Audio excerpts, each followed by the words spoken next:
I'm going to be teaching kind of like A1 English learners in Germany drama, but their English would be like they're only like from like 10 to 12 and their English wouldn't be great. So just for the first couple of days, just like to get them comfortable. I'd love to do some activities that don't rely overly on them using language really spontaneously that they might not have. I'm Yeah. wondering if you have any ideas. Okay. That's I a have the same good place problem to, with my students, so yeah. We certainly have people here who are in a similar position to you. Um, how about Faye? Is there anything that you would like to discuss or learn about? Or are you just here for the buzz and whatever you Uh, pick up? yeah. Actually, we're going to do some open classes in a few weeks, and we haven't done that before. And I've got a pretty good idea of how that's going to work. But I guess if anyone's got any experience of that in their setting, it would Hmm. be great to hear any ideas around that, what's worked well, or on reflection, Hmm. perhaps this would have been better, that sort of thing. But yeah, if anyone's got any thoughts on that, lovely. So If this not, is then where is this like one-off classes or like coming for a week or like a summer school? so this is parents coming in to watch the teachers teaching the classes, because what we find sometimes is the children will go home and the parents will say, "What did you do today?" And sometimes they Hmm. say, "Oh, not much," or "Was it good?" Yeah. And that's it. So this is an opportunity for us to, because we've just done a big show. So this is an opportunity for us to show the parents, right, this is what we've been up to in class recently. Yeah. Like an open day. I Um, see. Yes. yeah. Yeah, I get what you mean about it being Mm, an open day now. Yeah, that's good. mm. Um, yeah. yeah, Josie.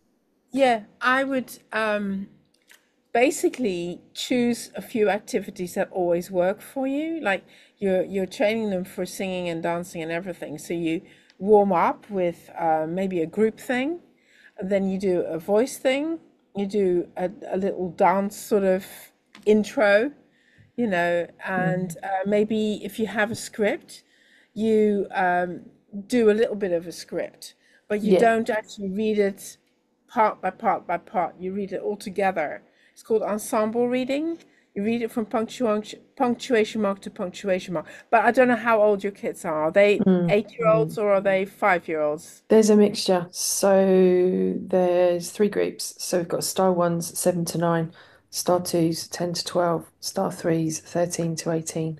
So we are going to do some scripted pieces with Yeah. them, but nothing we're asking them to learn, because it's No, no, no, it's no. it's a Just reading it. class. Yeah. Yeah, Yeah, just reading it and doing yeah, some games with it. That's what I would do anyway. yeah, sure. Thank you. There's some good script games that you can do as well. There's one that I've talked about on here before, um, which was originally called One Line Express. And the Yes, idea, I always do this. I yeah, love it. you give you basically chop up a script or take lots of scripts and just choose your favorite lines from them Mm, and print each line out on a separate Great slip one. of paper and Yeah. then give them out so that everybody has a line, right? And then the process is that you just get them to look at it, maybe think about what the key words might be in the line, um, and just to quietly say it to themselves. And then after that, you can start playing with it and do things like walking around the room, just whispering it to yourself. Um, and then you get them to do it in lots of different circumstances. For example, imagine that there are some invisible people in the walls. Go up to the wall and tell your line to one of these invisible people. Hmm. Or That's a good another one. one is you're a barrow boy on the market and you're selling tomatoes, but you're using your words as your line on the market. To be or not to be? That is a question. You know, Yeah. um, and then you can do things like telling a story to a baby or telling a story to a toddler.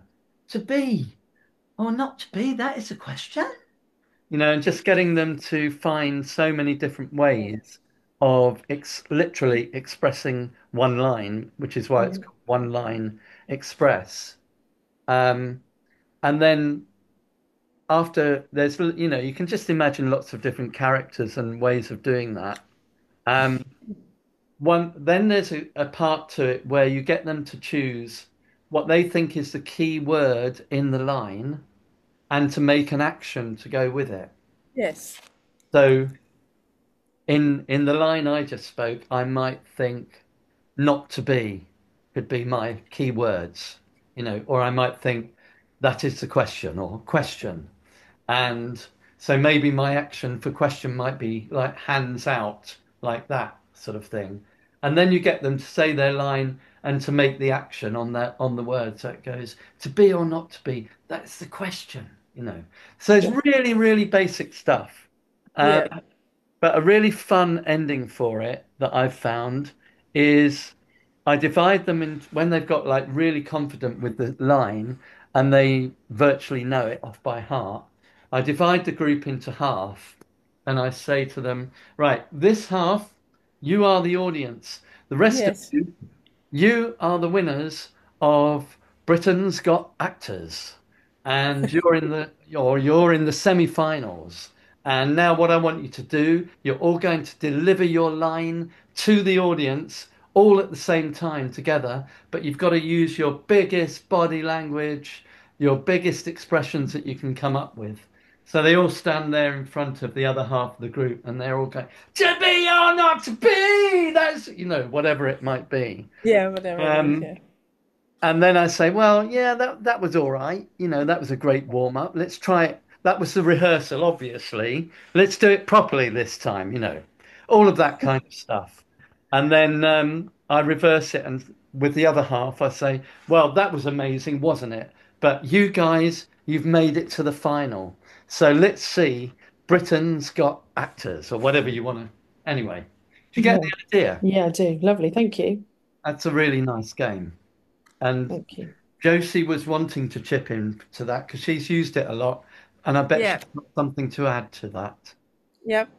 Yeah. So I also get them to actually have all the lines in a jar and get them to pull one out, which is a bit more sort of interesting, I think. So they pull one out and they say, as David says, they say it a few times to themselves while they're walking about, because I think they learn lines better if they're walking about rather than standing still. And then you get them to you could do the action or you could do an emotion with it, or both. Actually, what's the emotion for this line? I don't do it at the beginning, but David said also do it at the end, so that's probably a better idea, doing it at the end rather than the beginning. So they know a little bit about the lines already. They know where they are. They know which character says it, and so then they can then say it with a lot of conviction, a lot of you know emphasis.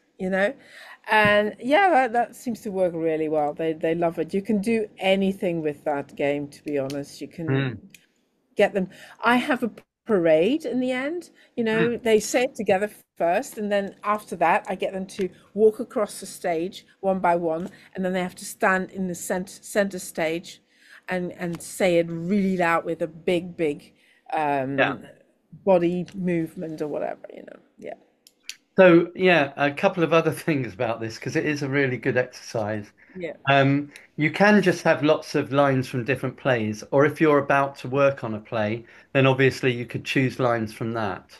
And Mm, I've just remembered the really magical part of this is that my very end activity of that whole thing, which might last half an hour or however long you want it to be, mm, is I get them to stand spaced out in the room, so mm. everybody's equidistant, to close their eyes, and then I explain that I'm going to walk around the room, and when I tap people on the shoulder, I want Yeah. them to open their eyes and speak their line with their actions and close their eyes again. And what this leads to is like you, if you're part of that workshop, you've got your eyes closed and you just hear all these lines coming. So you can also have them overlapping. So I tap someone here, they start their line. I walk over to the other side, tap someone else. So you've got all these voices, and it's really quite theatrical and magical. Mm. Great. Thank you. Yeah. Hello and welcome, Josina. Hello, Sheila. You've got your hand up. That's nice. Yeah. Oh, thank you. Could you get them to actually create the lines themselves? Would that Mm, work? If yeah. they actually they created their own Yeah, random why not? lines. Yeah. Yeah. You might want to have it like around a particular theme or story. Yes, I think this. I haven't planned for this week, Mm. but I think we're going to do adventures in Egypt. Nice. Oh, nice. Yeah. Um, so I think that's going to be the theme. Um, can I say one thing? I recently went on, I don't know, a workshop, and it was absolutely fantastic. We had lots of games, and everybody was about my age, and we were all adults, and we were all very dramatic, and we did all the exercises with so much enthusiasm, and I couldn't wait to sort of take these exercises and try them out with my group. But I'd forgotten that actually my group are quite shy, and I just automatically thought that they would throw themselves into all the activities as Mm. enthusiastically as we Yeah. adults did at the workshop, and it just didn't happen. So again, I've got anybody got any ideas when your group is still quite self-conscious, still quite timid, to get them into to being silly and doing these things. You got to build it up. Mm. You can't start from the top, really. Yeah, and I think also just playing some fun games, that where they're not necessarily putting themselves out there, but they're all having fun together. Um, I mean, things like 10-second objects, which I've been using for donkey's years, Mm. I play all the time. And I think it's good because they're working in small groups, making an object together. Like they might be making a car or Hmm. a volcano Yeah, or whatever it might be. And so they can the shy ones can kind of hide a bit behind the other ones. yeah, The brassier ones can kind of show off a bit and have a bit of a laugh. And usually it's very funny. Um, oh look, Carolina's got some young people with her. Hello. Hello. No. Hope you are well today and you enjoy listening to us. Um, right. Orlay's got her hand up. Go. Who has? Sorry. Orlay? Orlay. I don't know how you spell Orla, it. sorry. Orla. Orla.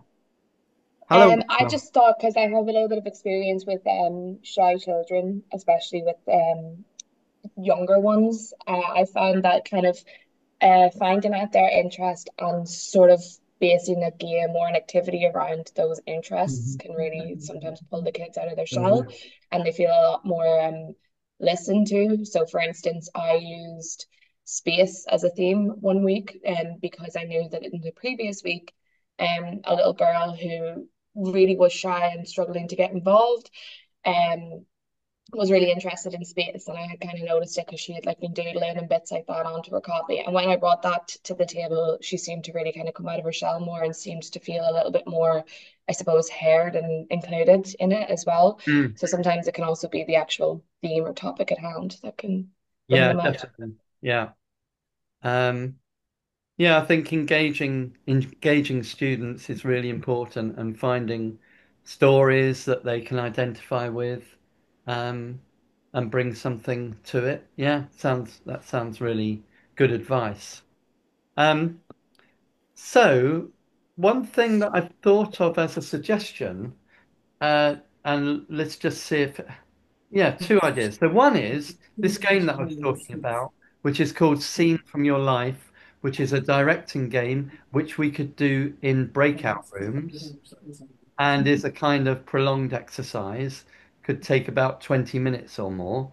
And the other one is that I've been teaching Chinese teachers this week and the last few weeks on how to use drama when you've never used it before. And I think, yeah, Anna was talking about sort of like designing a session, and maybe I could show you what I've been doing as something to talk about. I can see a few nodding heads. Anybody up for the other activity, the directing activity? Yeah.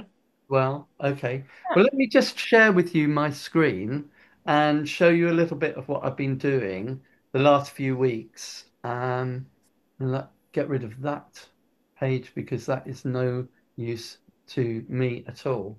So,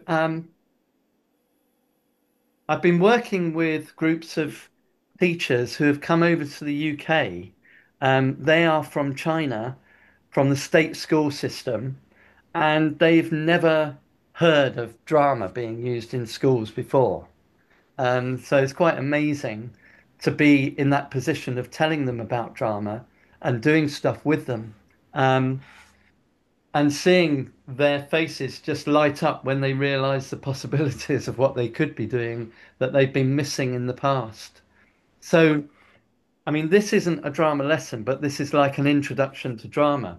So this is what I've been doing, and I do this with loads of groups, and it's kind of my session, which has evolved over a few years of things that I do to get people taking part. So this is like the first session I do with people. I play a game of one, two, three, where Yeah. you're counting with a Yeah. partner going 1, 2, 3, 1, 2, 3. Do you know that game yet? And then you Yeah. get them to miss out the number one and clap their hands instead. And I get them to bend their knees for the number three. You can find that one in my 101 Drama Games book and probably on my website as well. But it's a really nice one because it starts with everyone sitting down and just working with a partner next to them so they feel like they're in their comfort zone. And then you get a few people to show, and nearly everybody makes mistakes when they play it, but it's very funny. It's kind of not heavy because it's such a silly thing that Yeah. people can't even count to three without making a mistake. Yeah. So it's quite nice. It kind of puts them in that position of being able to laugh and be laughed at, but in a kind way. Oh, that's good. Yeah. Um, Are you right in the thick of it? oh, I can hear some That's finished. background chatting going When on you at the finish it, give me a moment, shout. unless that's a question. Listen to this tape. Who's that? Not sure. Okay, so um, a fun game is a couple of fun name games, actually. So I've been attending a lot of clowning workshops lately, and one game that is really, really fun, if kids are up for it, is the copying name game. It's not written down here, and I don't really know what the name of it is, but I'll explain it. Um, One person says their name, and then everybody copies the way that they said it. So if I go David and I bring my hands out like that, David, everybody has to go David like that, David. right? But then they have to exaggerate it.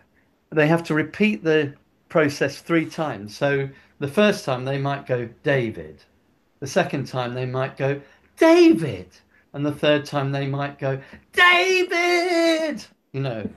And so whatever people do when they say their name, they might go, oh, Susan. And then people go, oh, Susan. So even if they make a little movement, you kind of copy it. It's a clown game, as I say. That's Um, and it can yeah. just be very, very funny. Yeah, that's that game. And then So, action. Sorry, go on. Yep, Josie. so does everybody copy it in the group or just Yeah, one person? everybody does. So if Right. Josie says her, Josie, can you say your name for me? Josie. Josie. And then we all go, Josie, Josie, Josie. But everybody interprets it in their own way, right? Yeah, right. So it's up to everybody. And because everybody's doing it at the same time, it doesn't kind of feel embarrassing. And the thing is, for the person who's being imitated, it can be really nice because they see everybody else saying their name and then Yeah. doing it in an exaggerated way, which kind of makes you feel welcomed. Um, and action names is where you get everybody to choose an adjective or a verb to go with their name. So it could be Dreamy David or Daft David or um, Supercalifragilistic Susan or whatever it might be, right? And then you just go round and everybody says their name, Dreamy David, da da da, so on. And then the latest thing I've been doing for that is to get them to think of an action to go with it. So Dreamy David could be like that. Dreamy David. And you get everybody to copy. Um, so go round, learn those, and then you can play it where you are in a circle, passing the name to other people. So I look at someone and I go, Dreamy David, Silly Susan, or whatever their name might be, and they go Silly Susan, Joyful Jacqueline, or whatever. Yeah. So everybody is like doing their own action, and then having to remember someone else's. Yeah, and passing it on. So, I mean, it's going to take me ages if I describe every game here, Yeah, but of if I course. just show you briefly, these are the sorts of very quick games that I do. Um, I do them every time, especially if people have never done drama before. And it kind of builds up. So you've got that one, two, three, you've got the names, which it can be quite fun and joyful, clapping across the circle and doing things like throwing your name or throwing a color or a food, or if you're a language teacher, you can choose a category, jungle animals. They're just going tiger, lion, and so on. um, and then all these games, I'm sure everybody knows these games. Cross the circle if you like chocolate, and then the last person who crosses the circle stays in the middle and chooses the next category. Cross the circle if you are wearing jeans, and so on. And again, it's great for a group that's getting to know each other. Um, yeah, I'm sure you've played that game a million times, and everybody knows what you're doing, right? Don't even Yep. need to explain it. And 10-second objects we've talked about. So then what I do after that, again, extremely simple for people who've never heard of freeze frames before, is I divide them into groups of about 4 or 5 and give each group the title of a fairy story, making sure that they know it, um, Mm. and then ask them to choose 3 key moments from the story and make a freeze frame. And then through that, when they've finished and they present them, I get the other groups to guess what the fairy tale is. But we do it with the audience closing and opening their eyes. So the audience close their eyes, the group gets into picture number 1, and I say open. Everybody looks, they close their eyes, the group moves into picture number 2. And from there, I develop it into thought tracking and action clip where they bring the freeze frame to life for 10 seconds. All right. So, you know, and then I've got loads of other sessions that I do as well. Most of these are around storybooks, as you can see. The Gruffalo. I've got a great book called Somebody Swallowed Stanley, which Oh is yeah. about The plastic the bag. environment, saving the environment. Really good. And we usually end up doing storytelling whoosh in some way or another. Okay. Um, all right. Shall I tell you about the game Scene from Your Life? Mm. It's a Yeah. brilliant. Okay then. Can everybody switch off their sound for a minute? And I'll tell you what it's all about. Here we go. Oh, I found it then by complete chance. So it's a great game for learning about directing or getting to know each other. I'm reading this from my book at the moment. You divide into small groups, and one member of the group tells the others a true story of an event from her life. And it could be something that happened in the shop last week, or it could be something that happened on holiday. It doesn't have to be a massive drama, it's just a true story. And the important thing is that the story should involve the same number of people as there are in the group. So, for example, if you're in a group of three, you exclude yourself. So you've got two people who you're telling the story to, and one of them is going to play you, and the other one is going to play a different character. So if I was in a group of three and I was telling a story, I would try and think of a story with just two people in it. It would be myself and another person. Right, I'll go back on this later, but I'll tell you how it continues. So the person who's telling the story maybe tells it a couple of times, and then you get the other two or three or however many there are to improvise the story from beginning to end. All right, so they just act it out from what you've said, and they may do some things which you definitely didn't do, and they do some things that you did do. So you then give them some notes afterwards. So you then say, well, actually, it wasn't quite like that. The other person wasn't as angry as you were. So you could tone it down a little bit. And there was one point where I thought I was going to cry, but I didn't. You know, so you give them a few notes like that. And as it says here in my wonderful book, it's a great experience being the director because you know exactly what you want the actors to do, right? So you're telling a story from your life that you know inside out. So, you know what they should be doing. And it's quite a nice experience to be able to do that. And it's quite fun for the actors as they feel that they should get the story right. You know, they feel like a responsibility for playing it right. And it's really amazing. I remember telling a story about from my childhood when I ran away from home because my mum had given me a jumper that I didn't want to put on. So it was like it wasn't a very dramatic story, but I remembered it because I ran out of the house because I really didn't like this jumper that my mum had made for me. Okay. And the others acted out being me and being my mum and so on. So, anybody up for that? To give it a go? Fire away. You're in charge of giving this performance to us. Okay, so Faye and Sheila and Josina just do it without All right. Danielle. So I've lost my wife, but that's all right. I can cover that. You can improvise. Yeah. 3, 2, 1, action. 40 meters, 12 meters. Sorry. Excuse me. What are you doing? Speak Chinese.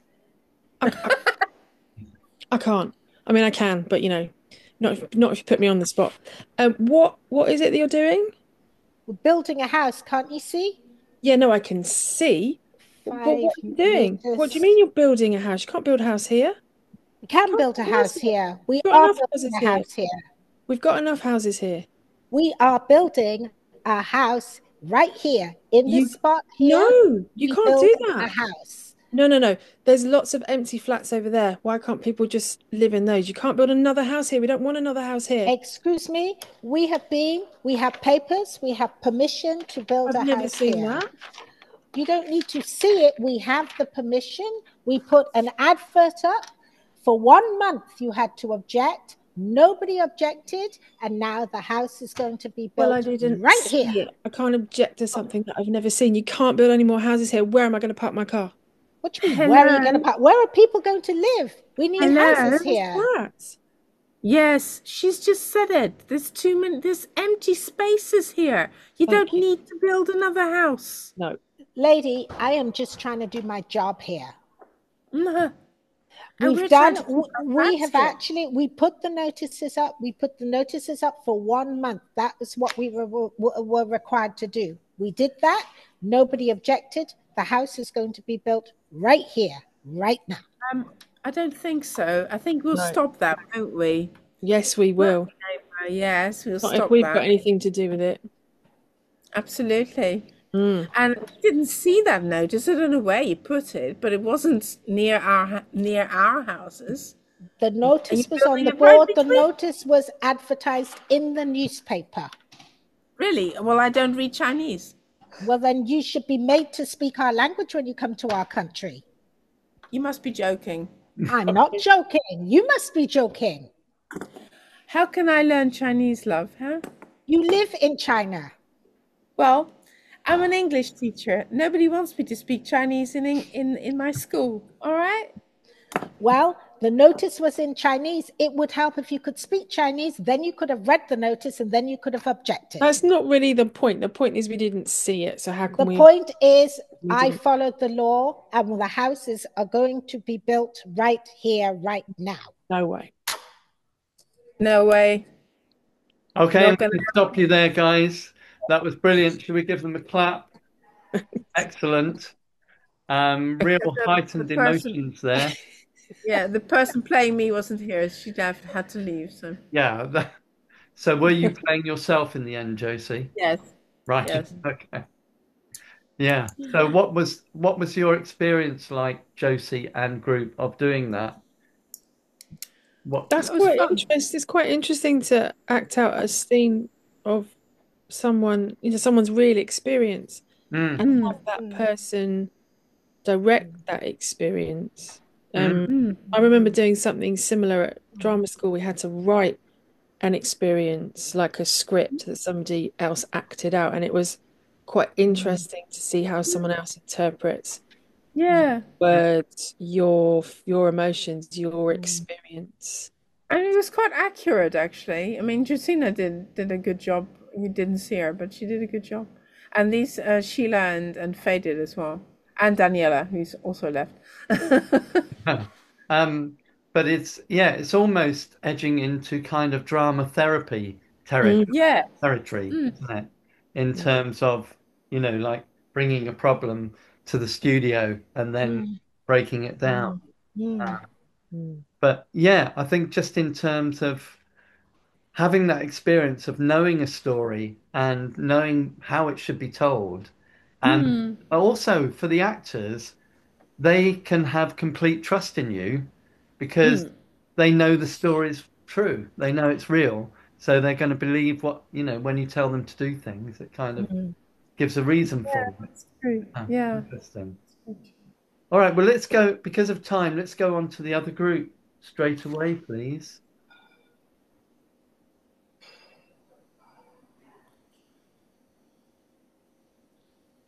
Now, whose story was this originally? It was Carolina's?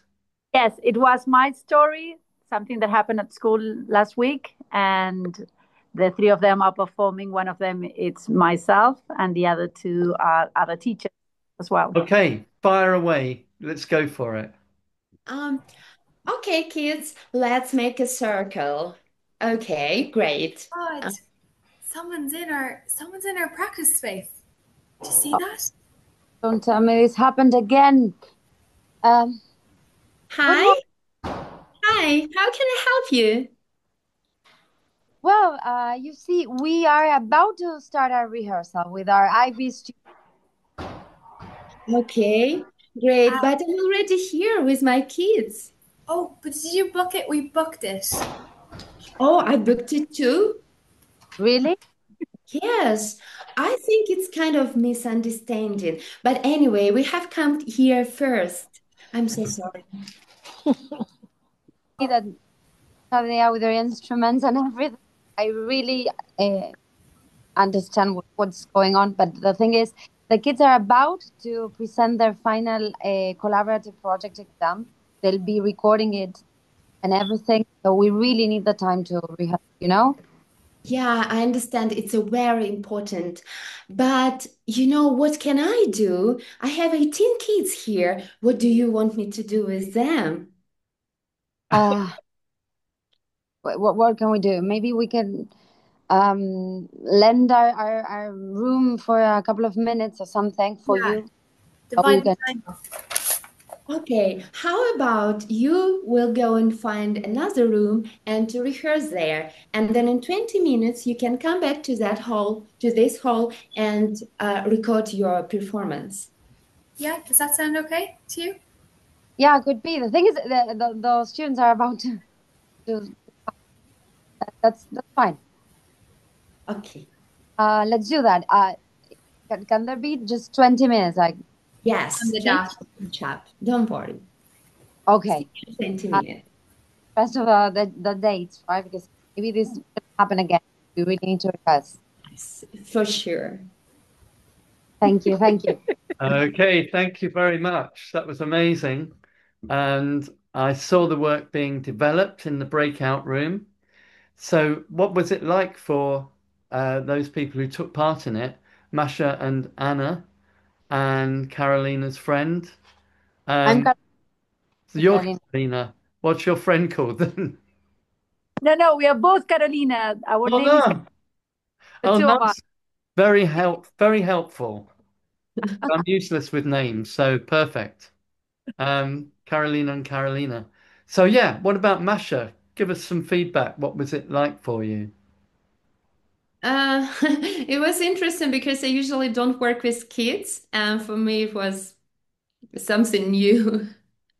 Like because you were imagining you were Yeah, working. we're mentioning, and like as Carolina told us that everybody was so polite and smiling. Like in my case, I would be aggressive, maybe more than smiling, Yeah, polite. yeah. I know that you received some character information about how to behave, and I could see that you were really putting on this kind of ex large movements, and you took on quite a lot of the character information. Was that helpful? Yeah, really helpful. Yeah. Yeah. And how about for Anna? How was it for you? Yeah, I could really imagine it working with the kids because, they're interested in their own lives and each other's lives. That's like a really good topic to start Ah, them off, especially if they're getting to know each other as well. Yeah, and it was great to have someone who was like actually had experienced it to give you pointers on how it should be performed. So, yes. It's just occurred to me that isn't that a little bit like playback theatre?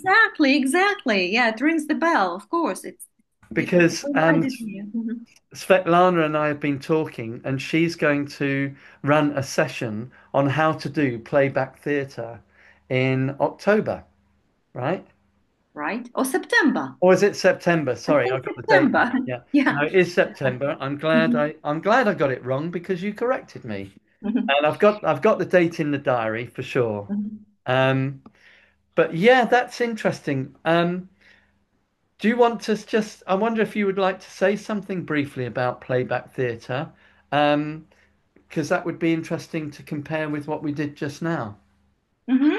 So probably some of you know already what playback theater is all about, but from my experience, right? So this is the stories that people come to tell, and there is always a conductor. A conductor acts like a bridge between the teller and the actors, but there are no real, well, they are actors, but they're not professional actors.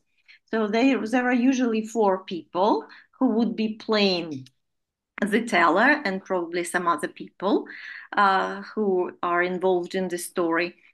And the conductor's role is actually very important because the conductor is the person who asks certain questions so Mm. that the people who would be playing on stage understand the story. Got like playback people say that it's the heart of the story. We have to grab the heart of the story, not to go into too many details. We have to understand the main idea, the heart of the Mhm. story, and not even the events probably, but the way the person was feeling about his own experience. And that's why there are a lot of different forms. Playback exists in lots of different forms. Some of them are shorter forms, some of them are longer forms. So, and what you were doing, probably you were doing like a whole story or an episode from a whole Mm. story where one person was playing the teller and another person maybe was playing somebody else, right? So I didn't Yeah. know how you were doing that. Yes, that was it, Yes, really. and then the conductor always turns to the teller to understand how well, not even how well, but if they manage to grab the idea, if they manage to Mm. understand how the teller was feeling. And a lot of problems, psychological problems, even have been solved through this kind of performances Mm. because it's considered to be a social thing. Yeah. And when I was doing it a couple of years ago, for me, it was a very challenging experience because one of the performances that I did, and I think it was my first performance, was in a place where people with drug addiction were kept, so to say. And Yeah. we went there, and it was difficult just to understand because they circulate in a completely different world, and Mm. what they mean by certain things, it's completely different from what we mean by them. And Mm. just to understand how to convey their feeling, how to Yeah. convey their emotions Yeah. was very difficult. Was very difficult. And but yes, I think it has a very strong psychological effect. And sometimes when a person sees how his situation could be interpreted through the eyes of other people, he may find solutions to his own problems, Yeah. or at Yeah. least to just have some fun. Yes, Mm. looking at a Yeah. situation from another point of view. Yeah, maybe it's not as difficult or not as unsolvable as Yeah. it That's was. great. I mean, it's got a bit of a crossover with Augusto Boal and Forum Theatre as well, I think, from what you've said. Um, so how many, put your hand up if you've heard of Playback Theatre before as a process. Yeah, I had a feeling that would be the case that it's not that well known. I do know there's a company in the UK called Playback Theatre who just use that method. But I've never seen it myself. Josie? No, I know the other thing, the what did you just therapeutic theater? No, what did you just Playback? Oh, which Forum Theatre? forum theater? Yeah, I've heard of that, but I Yeah. haven't heard of Okay. playback. Yeah. I Well, know there's a they are quite different, yeah. but they are both, as Svetlana was saying, sort of social forms of drama. Um, Hmm. and it struck me that what we ended up doing was quite social as well.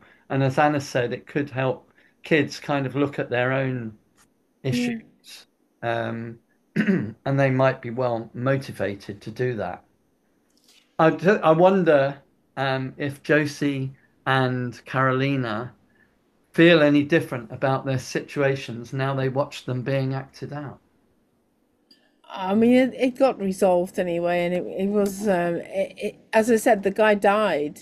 Oh, The guy that wanted to build the house died. oh, I see. They are actually building two houses, but not in the spot that this chap wanted to do it. So we were quite happy about it, and we sort of It has did high fives. its own natural resolution, right? Yes, And what yeah. about Carolina from your situation?